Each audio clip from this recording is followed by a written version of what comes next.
Miss பண்ண எபிசோடுகளை miss பண்ணாம பாருங்கள் உங்கள் தந்திவன் யூடியூப் சேனல் மற்றும் தந்திவன் ஆப்பில் முற்றிலும் இலவசமாக.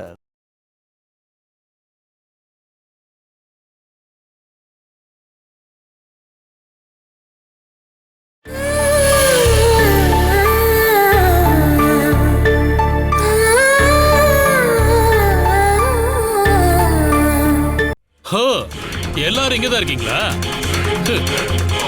ரூமுக்குள்ள போய் ஒளிஞ்சிருந்தீங்க போல இருக்கு. சேச்சே, அதெல்லாம் இல்ல. நான் முதல்ல என்ன நினைச்சேன்னா யாரோ காசு வாங்க வந்தவங்க தான் சத்தம் போடுறாங்கன்னு. சத்தம் போட்டு வாய் வலிச்சு அவங்க போயிருவாங்கன்னு நினைச்சேன். அப்பதான் இவ சொன்னா அது வேணுவோட குரல்னு. அப்படித்தானே? நீ தானே எனக்கு தெரிஞ்சதுக்கு அப்புறமா உன்னை பார்க்க நான் ஓடோடி வந்தேன்டா. எல்லாருமா சேர்ந்து என்ன அனுப்பி விட்டீங்களே, ஒரு யாத்திரை கம்பீரமா இருந்தது. அதனாலதான் நான் திரும்பி வரும்போது நீங்க சந்தோஷப்படுவீங்கன்னு நினைச்சேன். இதெல்லாம் உடைச்சதுக்கு அப்புறம் நான் சந்தோஷப்பட முடியுமா? இதெல்லாம் வெறும் சாம்பிள் மட்டும்தான். இதுக்கப்புறம் தான் நான் ஒவ்வொன்றும் உடைக்க போறேன். டேய் வேணு, அதான் நீ வந்துட்டியடா இங்க. நல்லா இருக்கியாடா தம்பி? கையடா. வா உட்கார்றா. ஏண்டி நீ போய் டீ எடுத்துட்டு வாடி. அம்மா, இப்படி நீ இவனை பார்த்துட்டு இருக்காம போய் ஏதாவது சாப்பிட எடுத்துட்டு வாங்க, இவன் சாப்பிடட்டும்.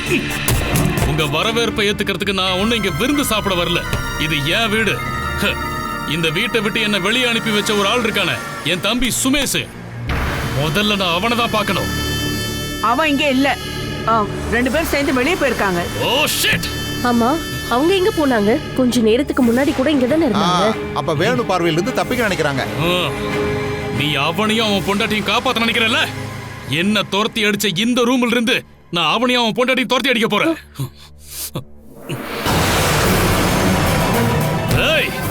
டேய் சுமேஷ், கதவை திறடா. ஏன்டா பொண்டாட்டி பின்னாடி போய் ஒளிஞ்சிருக்க? தைரியம் இருந்தா வெளில வாடா. கதவை திறடா. ஆம்பளையா இருந்தா வெளில வாடா. இனிமேல் லேட் பண்ணா அவன் பைத்தியம் அதிகமாயிடும். கதவை உடைக்கிறதுக்கு முன்னாடி நீயா வெளில வந்துரு. அவர்கிட்ட நான் உங்களை கண்டிப்பா அனுப்ப மாட்டேன். இன்னைக்கு கூட இந்த பிரச்சனை முடியணும். இல்லங்க, ஏதாவது ஆச்சுன்னா நான் என்ன பண்றது? எனக்கு எதுவும் ஆகாது. நீ தான் ஏற்கனவே சொன்னல, வேணு வந்தா நேருக்கு நேர் மோதணும்னு.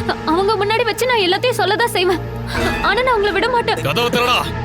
கதவை திறடாங்கற. ஏய்.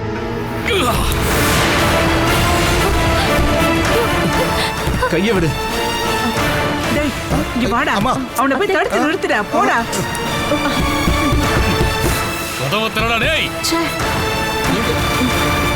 டேய் கதவை திறடா. டேய் உனக்கு என்ன பைத்தியமா? அவன் கதவை திறக்கட்டும். உண்மையான பைத்தியம்னா என்னங்கறத நான் உனக்கு காட்டுறேன். திறடா டேய். சொல்றத கேளுங்க. வேண்டாங்க. திறடாங்கற. டேய் திறந்துடணும். இல்லங்க. இல்லனா அவன் கதவை உடைச்சிருவான்.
என்ன விடுங்க. நான் கஷ்டப்பட்டு கட்டின வீடா இது. இந்த வீட்டை கட்டினதுல இருந்து அது என்னோட ரூம்டா. நீங்க 2 பேரும் உடனே இங்க இருந்து வெளியே போகணும். நாளையில இருந்து நானும் என் பொண்டாட்டியும் இங்க தான் வந்து தங்க போறோம்.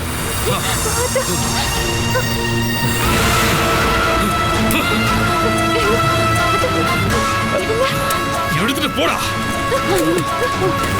இந்த உன் பொண்டாட்டி பேக்.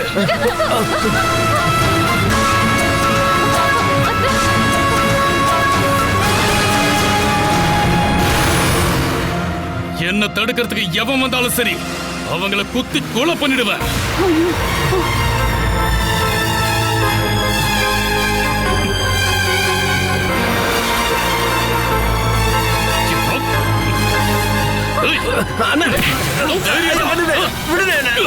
மரியாதை அந்த ரூம்ல இருக்கிற உன் திங்ஸ் எல்லாத்தையும் எடுத்துட்டு இன்னைக்கு இதை காலி பண்ணணும்.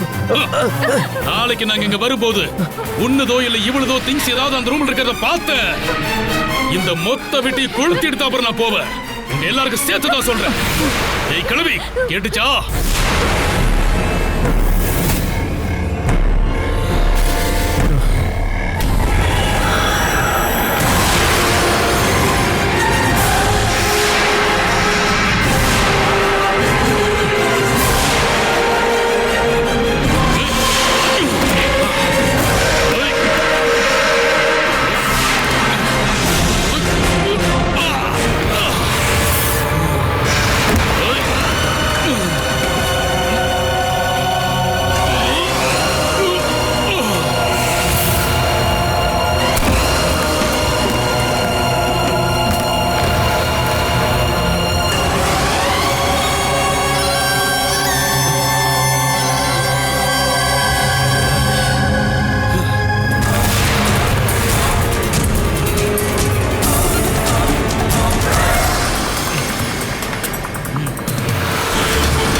பாரு, ராத்திரியில நீ வேற என்ன வேலை பாக்குற?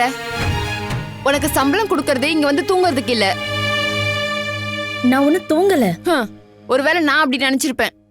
பாரு, நான் ஒரு விஷயத்த சொல்லிக்கிறேன். ராத்திரி கண் விழிச்சு வேற வேலை பாக்குறவங்க சும்மா டைம் பாஸ் பண்றதுக்காக இங்க வர வேண்டிய அவசியம் இல்ல.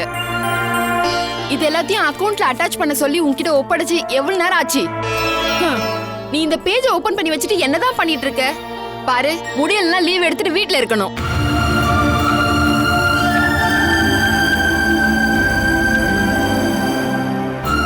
நீ மேடத்தோட ரொம்ப க்ளோஸா இருக்கலாம். ஆனா இங்க இருக்க எல்லாரும் அவங்கவங்களுக்கு கொடுக்கிற வேலையை சரியா செய்யணும்னு மேடம் ஸ்ட்ரிக்ட்டா சொல்லிருக்காங்க. புரியுதா? அப்படின்னா கனவு கண்டுட்டு இருக்காம சீக்கிரமா வேலையை பாரு.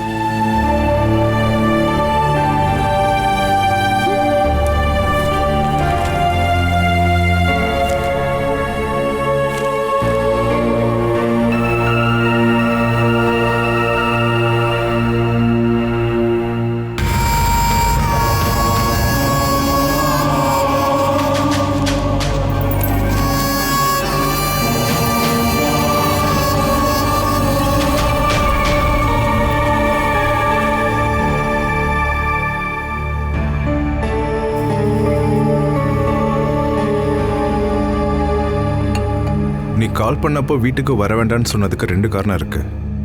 முதல் விஷயம், இந்த கல்யாணத்தில் ஜெயாக்கு கொஞ்சம் கூட இஷ்டம் இல்லை. 2வது, நம்ம இந்த மாதிரி ஓப்பனாக பேச அங்கே வாய்ப்பே இல்லை.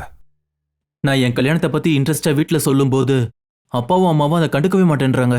அவங்க கண்டுக்காமல் இருக்கிறதுக்கு பல காரணங்கள் இருக்கு. எனக்கும் வயசாகுதுன்றதை அவங்க தெரிஞ்சுக்க வேண்டாமா? நான் உங்ககிட்ட ஓப்பனாக பேசுறதுக்கான ஃப்ரீடம் என்கிட்ட இருக்கு. அதனால தான் எதையுமே மறைக்காம நான் ஓப்பனாக சொல்கிறேன். திவ்யாவை எனக்கு பிடிச்சிருக்கு.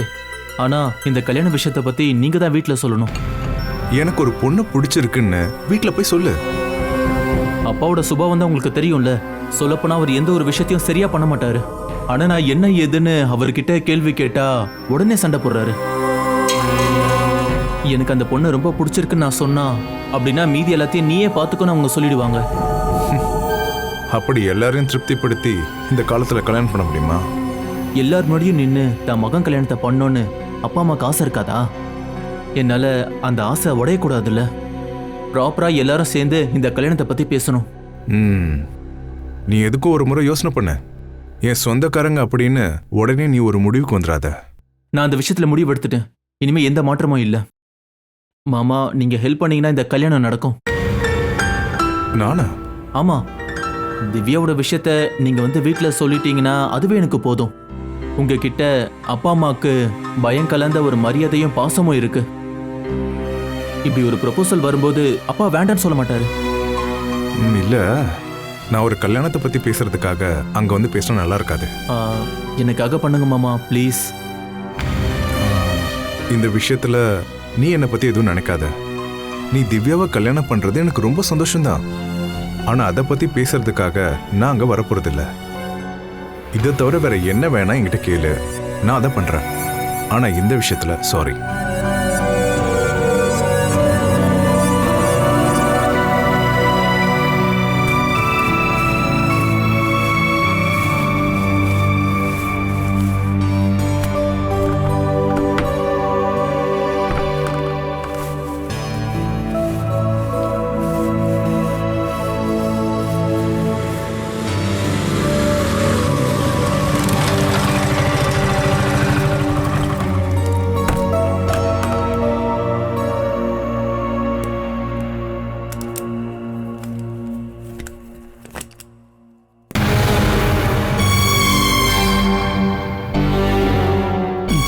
நான் டீ கொண்டு வரேன்பா.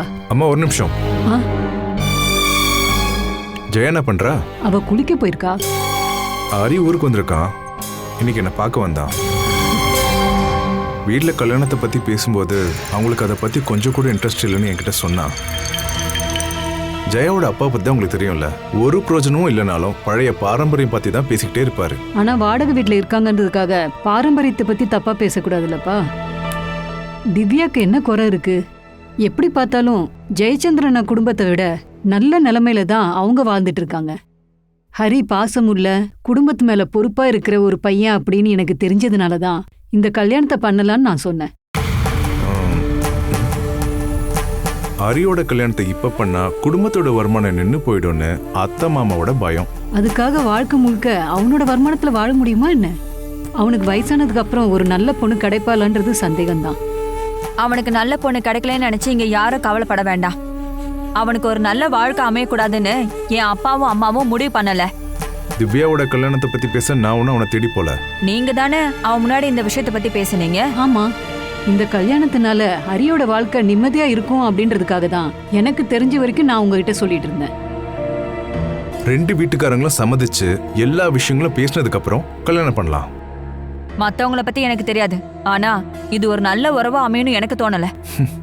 எந்த நல்ல உறவும் உன் பார்வையில பார்க்கும்போது அது கெட்ட உறவா தான் தெரியும். அப்பனா என் கண்ணை குத்தி எடுத்துருங்களேன். ஹரி திவ்யாவை கல்யாணம் பண்ணா என்ன பிரச்சனை வரும் நீ சொல்லிட்டு இருக்க? ஹரிக்கு அந்த பொண்ணை தான் கல்யாணம் பண்ணி வைக்கணும்னு நீங்க எல்லாரும் ஏன் இப்படி பேசிட்டு இருக்கீங்க? யார் சொன்னது அடம் பிடிச்சிட்டு இருக்காங்கன்னு? அவன் தான் திவ்யாவோட போட்டோவை பார்த்து பிடிச்சிருக்குன்னு சொன்னான். நாம எல்லாம் சொந்தக்காரங்களா இருக்கிறதுனால பரஸ்பரமா எல்லா விஷயங்களும் எனக்கு நல்லாவே தெரியும். இங்க இருக்கிற சொந்தக்காரங்களே அதிகம் தான். ஆனா இப்ப நீ தான் இந்த கல்யாணம் நடக்க கூடாதுன்னு நினைச்சிட்டு இருக்க. நான் நினைக்கிற விஷயங்கள் எல்லாமே அப்படியே இங்க நடந்துருதா? இந்த கல்யாணத்தை பண்ணி வைக்கிறதுக்காக தான் எல்லாருமா சேர்ந்து ஹரிய ஊருக்கு வர வச்சிங்களா? நீங்க 2 பேரும் சேர்ந்து இந்த விஷயத்துல ஒரு முடிவு எடுத்தா போதும். எதுக்குமா விட்டு தள்ளுங்க, நம்ம அதுக்கு பின்னாடி போக வேண்டாம். ஊர்மிளாவும் சுரேந்தரும் ரொம்ப ஆர்வமா இருக்காங்கப்பா. ஹரி போய் பொண்ணை பார்க்கட்டும், மத்ததெல்லாம் கடவுளோட ஆசீர்வாதத்துல நடக்கட்டும். ஜெயா இந்த மாதிரி ஒரு பிரச்சனை உண்டு பண்ணிக்கிட்டே தான் இருப்பா. இது எல்லாமே உன் மேல இருக்க கோவத்துல சொல்லிட்டு இருக்காப்பா. மனசார அவளுக்கு திவ்யாவை ரொம்ப பிடிச்சிருக்கு. நிச்சயதார்த்தம் கல்யாணம் எல்லாம் நடந்தா அவளோட கோவம் எல்லாமே மாறிடும். ஒருவேளை இந்த கல்யாணம் மட்டும் நடந்தா உங்களுக்குள்ள இருக்கிற பிரச்சனை முடிஞ்சிரும்னு என் மனசு சொல்லுது. ஆனா ஜெயாவோட அப்பா அம்மா முதல்ல சம்மதிக்கணும்ல. அவங்க கிட்ட போய் நம்ம பேசுவோம். ஆரி என்கிட்ட அதான் சொல்ல வந்தா, இந்த கல்யாணத்தை பத்தி நான் அவங்க கிட்ட போய் பேசணும்னு. எனக்கு அது சரிப்பட்டு வராதுமா. நம்ம ஒரு புரோக்கரை ஏற்பாடு பண்ணலாம், அவர் மூலமா விஷயத்தை கொண்டு போலாம். எதுக்குடா புரோக்கரு? அங்க போய் விஷயங்களை பேசணும், அவ்வளவுதானே. நான் போறேன். நீங்க போனா? என் தங்கச்சியோட பொண்ணுன்னு வரும்போது எனக்கும் பொண்ணு தானே, நான் போய் பேசுறேன்ப்பா.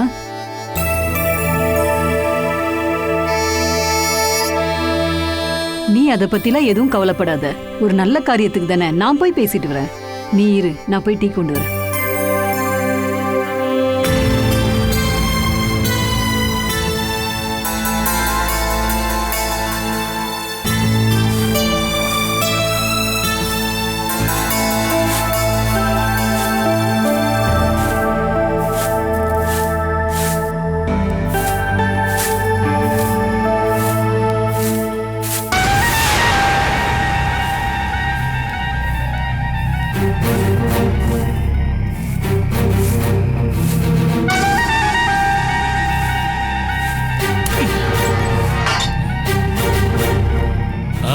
நீ என்கிட்ட என்ன சொன்ன?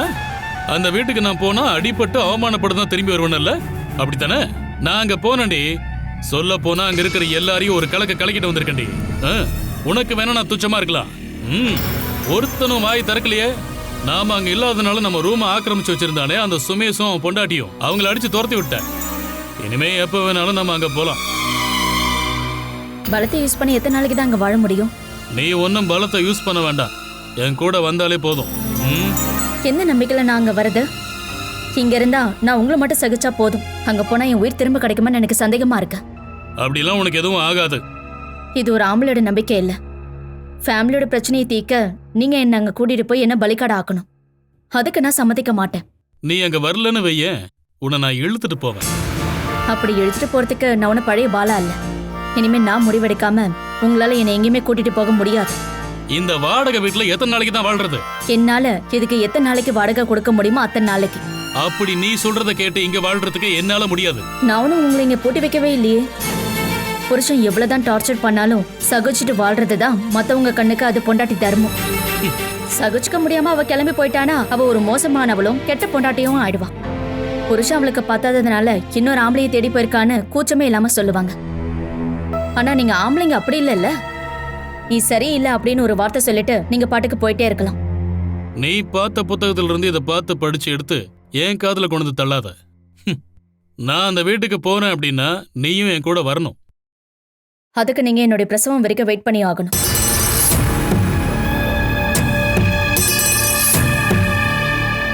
எனக்கு நம்பிக்கை இருக்கு. ஒரு உயிரை பூமிக்கு கொண்டு வரதுக்காக மட்டும்தான் நான் உயிரோட இருக்கேன். அது பிறந்ததுக்கு அப்புறம் அப்பவே பாலாவோட வாழ்க்கை முடிஞ்சிடும். அந்த உடம்ப நீங்க மளவு கட்டுக்கு கொண்டு போலாம். அங்க கொண்டு போய் நீங்க எரிப்பீங்களோ புதைப்பீங்களோ இல்ல ஆத்துல போடுவீங்களோ என்ன வேணாலும் பண்ணலாம்.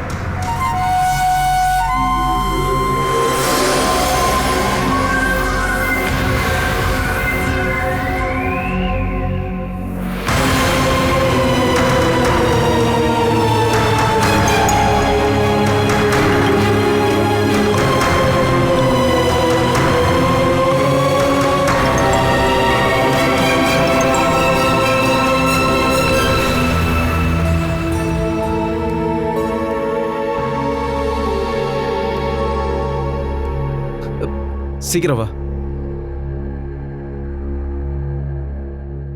நீ எங்க போற? போலீஸ் ஸ்டேஷனுக்கு. வீட்டுக்குள்ள வந்து கலாட்டா பண்ணதுக்காக போலீஸ் ஸ்டேஷன்ல கேஸ் கொடுக்க போறேன். நீ போனா எப்படிரா? இவளை நீ கூட்டிட்டு வந்ததுனால உன் மேலேயே ஸ்டேஷன்ல கேஸ் இருக்குல்ல? அதான் 2-3 மாசம் ஆயிடுச்சுல்ல. அதுவும் இல்லாம சட்டப்படி நாங்க மேரேஜை ரிஜிஸ்டர் பண்ணிருக்கோம். கோயில்ல போய் தாலி கட்டின சர்டிபிகேட்டும் இருக்கு. இதுக்கப்புறம் போலீஸ் என்ன பண்ணுவாங்க? வேணுமாமாக்கு எதிராக கம்ப்ளைண்ட் கொடுக்கலன்னா சரி வராது. மறுபடியும் வந்து பிரச்சனை ஏதாவது பண்ணாருன்னா? ஆனா அவன் இங்க வந்து வேற எதுவும் பண்ணவே இல்லையே. அவனோட ரூமை ஆக்கிரமிச்சவங்களை வெளியே தள்ளலாம். சதீஷ் அண்ணா இப்போ வேணும்னு சப்போர்ட்டா? ஐயோ, நான் எதுவுமே பண்ண போறதில்ல. அவனோட ரூமை நீங்க விட்டு கொடுத்தா ஆகணும். நீங்க தங்கறது தான் இந்த வீட்ல நிறைய ரூம் இருக்குல்ல. அப்படின்னா என் வீட்டுக்கார அடிச்சதும் என்ன சேர்த்து அடிச்சதும் விடமா? மன்னிச்சா இனிமே எந்த பிரச்சனையும் வராது. நீங்க 2 பேரும் சேர்ந்து தானே வேணுவா அந்த பழைய வீட்டுக்கு தள்ளி விட்டதும் இங்க இருந்து விரட்டி விட்டதும். இங்க பாருங்கக்கா, இப்படி எல்லாம் பேசாதீங்க. மாமா சொன்னதுக்கு அப்புறமா தானே நாங்க அவரை அங்க மாத்தணும். இங்க பாருங்க, அதெல்லாம் நீங்க இப்ப பேசிட்டு இருக்காதீங்க. நான் சொல்றதுக்கு முன்னாடியே நீங்க 2 பேரும் அவனை தூக்கி போட்டீங்க. அந்த பாவத்தை என் தலையில தூக்கி போடாதீங்க. நாங்க இந்த வீட்டுல நிம்மதியா வாழணும். அதுக்கு வேணும்னா இங்க வரக்கூடாது. நீ சொன்னா அவன் வராம இருப்பானா? அதுக்கு தான் கேஸ் கொடுக்கலான்ற. அவன் மேல கேஸ் கொடுக்கறதா நல்லது. போலீஸ்காரங்க கூப்பிட்டு மிரட்டினாக்க அவன் கொஞ்சம் பயப்படுவான்ல. வேணுவுக்கும் பங்கு இருக்கிற இந்த வீட்டுல அவன் வலுக்கட்டாயமா இங்க வந்து பிரச்சனை பண்ணான்னு சொன்னா எந்த பிரயோஜனமும் கிடையாது. இப்ப கொடுக்க போற கேஸ் அந்த மாதிரி இல்ல. இந்த வீட்டுக்குள்ள பூந்து என் பொண்டாட்டியை போட்டு அடிச்சிருக்காரு, காலில் போட்டு மிதிச்சிருக்காரு. அப்படியே போற வழியில ஹாஸ்பிட்டல் போய் காலில் ஒரு கட்டு கட்டுவோம். அதனாலதான் நான் இவ்வளவு வச்சு கேஸ் கொடுக்க போறேன். கூட பிறந்த அண்ணனை போலீஸ்ல மாட்டி விடுறதுக்காக தம்பியோட பிளான் சூப்பரா இருக்கு. வேணுமாமா மறுபடியும் இந்த வீட்டுக்கு வந்து பிரச்சனை பண்ணாம இருக்கணும்னா இந்த ஒரு வழிதான் இருக்கு. இந்த விஷயம் உனக்கும் தெரிஞ்சுதான் பண்றாங்களாமா? நீங்க இந்த விஷயத்துல என்ன பண்ணாலும் நான் எந்த எதிர்ப்பும் காட்ட மாட்டேன். ஆனா அவன் இனிமே இந்த வீட்டுக்குள்ள கால் வைக்கவே கூடாது. உங்ககிட்ட பலம் இருக்குன்னு சொல்லி ஒரு பிரயோஜனமும் இல்ல. அவனை எதிர்த்து சண்டையும் போடல. அவன் முன்னாடி விழுந்துதான் போவீங்க. விழுந்தா அவன் அடிப்பான். அடி வாங்காம இருக்கணும்னா அவன் இந்த வீட்டுக்கு வரக்கூடாது. உங்களுடைய இந்த 2 பசங்க மாதிரி தானே வேணுவோம்? இல்லடி, அவன் எனக்கு ஒரு எதிரி. இவங்க நான் சொல்றத கேட்பாங்க, அவன் கேட்க மாட்டான். என்ன அனுசரிச்சு போறவங்க மட்டும் இங்க இருந்தா போதும். கொஞ்சம் தள்ளுறி. இங்க பாரு சுமேஷ், நாம போய் வேணுகிட்ட மன்னிப்பு கேட்கலாம். அத பத்தி யோசிக்கவே வேண்டாம். ஏங்க வாங்க நம்ம போய் கம்ப்ளைண்ட் கொடுக்கலாம். அதான் அத்தையே சொல்லிட்டாங்கல்ல, அப்புறம் என்ன? டேய் சுமேஷ், அவன் மறுபடியும் இங்க வந்தா அம்மாவுக்கு அடி விழும் அப்படிங்கிற பயத்துல தான் அவங்க சொல்லிக்கிட்டு இருக்காங்க. நாம காம்ப்ரமைஸ் பண்ணி போறதுதான் நல்லதுன்னு எனக்கு தோணுது.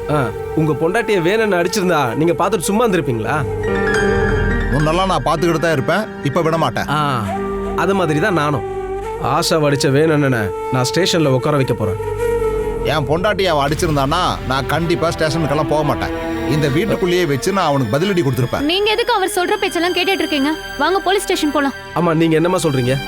நீங்க என்ன வேணா பண்ணிக்கங்க, அதனால எனக்கு எந்த பிரச்சனையும் வரக்கூடாது. சரி வாங்க போலாம்.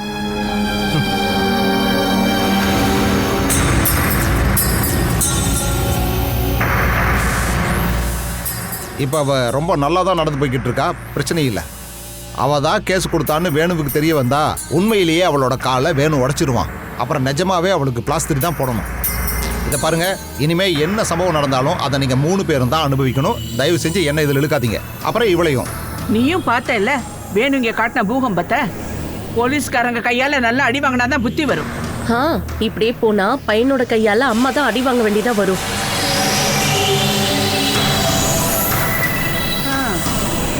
இவளும் 2 அடி வாங்கினாதான் சரிப்பட்டு வருவா. அது ஏற்கனவே என் பொண்டாட்டி கொடுத்ததை இப்ப கம்மி பண்ணிட்டேன். இனிமே நீங்க கொஞ்சம் ஒதுங்கி போறதா ரொம்ப நல்லது. இல்லைன்னா அனிலா சொன்ன மாதிரி சில சம்பவங்கள் கண்டிப்பா நடக்கும்.